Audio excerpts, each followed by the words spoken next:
passons maintenant la parole. Nous terminons cette première table ronde avec Laurent Toutain, qui est formateur valorisation par les rôles sociaux, donc VRS, et différents et compétents. Voilà.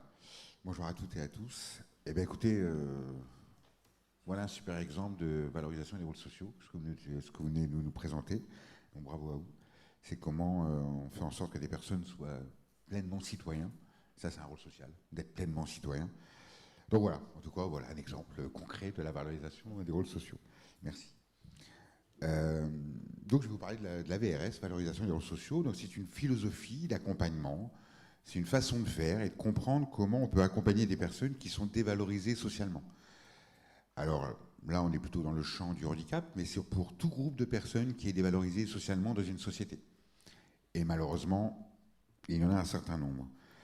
Ce qui est important, c'est que la VRS s'inscrit dans un mouvement issu du XVIIIe siècle, XIXe siècle, qu'on appelle le traitement moral, après par le principe de normalisation issu des pays scandinaves, qui porte à confusion d'ailleurs. Hein. On est passé du principe de normalisation à la VRS parce que normalisation porte à confusion.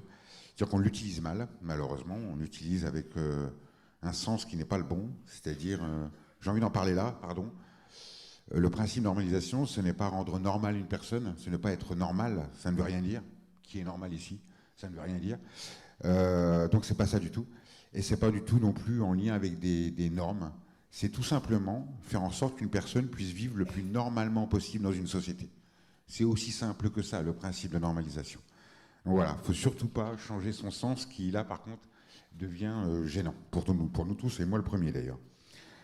Donc la VRS, d'abord, sa mission, c'est de décrire les causes de la dévalorisation sociale. C'est pourquoi un groupe de personnes est dévalorisé dans une société. Alors selon les sociétés, les groupes de personnes ne seront pas les mêmes. Par exemple, nous en France, par exemple, les personnes âgées sont un peu moins considérées, sont un peu plus dévalorisées que les personnes âgées, par exemple, dans un village en Afrique ou dans les pays méditerranéens, où on va faire un peu plus attention à eux.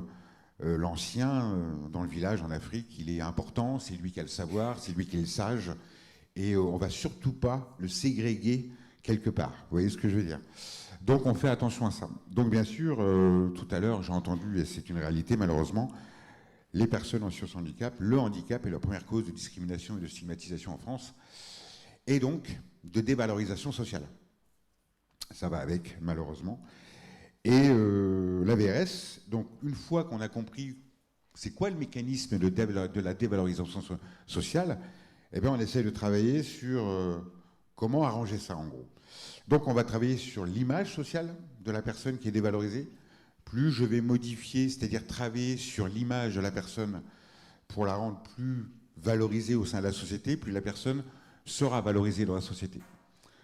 On va travailler sur les compétences. Plus une personne est compétente dans une société, peu importe les compétences, plus malheureusement ou heureusement, je ne sais pas comment on peut dire moi-même là-dessus, j'ai du mal, mais malheureusement, une personne, ça passe par la compétence ou le manque de compétence, la valorisation et la dévalorisation.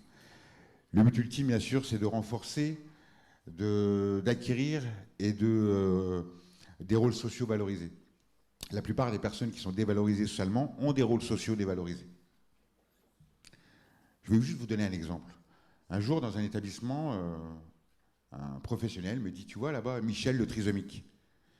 Et là, je dis, ah oui, Michel le trisomique, c'est son nom de famille. Il me dit, bah non, c'est pour que tu le reconnaisses. Ah oui, mais pourquoi tu m'as pas dit Michel qui a le pull rouge, par exemple? Ça aurait été beaucoup mieux. C'est-à-dire que tu réduis Michel à sa problématique. Alors que, moi, on aurait dit, regarde, Laurent, là-bas, qui a les cheveux blancs, enfin bon, voilà.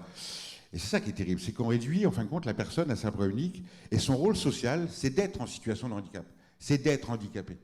Et ça, c'est quand même problématique, parce qu'on ne met pas du tout, là, on va être que dans ce qu'on pourrait dire, un peu dans les manques, ou ce qu'on repère toujours, alors que non, il faut être dans le potentiel des personnes, il faut être dans les capacités des personnes, il faut avoir une vision optimiste des personnes. Il faut toujours leur permettre de pouvoir nous surprendre, les personnes qu'on accompagne. Si on ne leur permet pas, c'est sûr qu'ils ne vont pas nous surprendre. Mais en tout cas, il faut toujours leur permettre ça. Et la VRS, c'est ça qu'elle interroge. C'est une autre façon, c'est une autre approche. Nous-mêmes, on est discriminants et stigmatisants sans le vouloir. Voilà, sans le vouloir. Et donc, il faut lutter contre ça.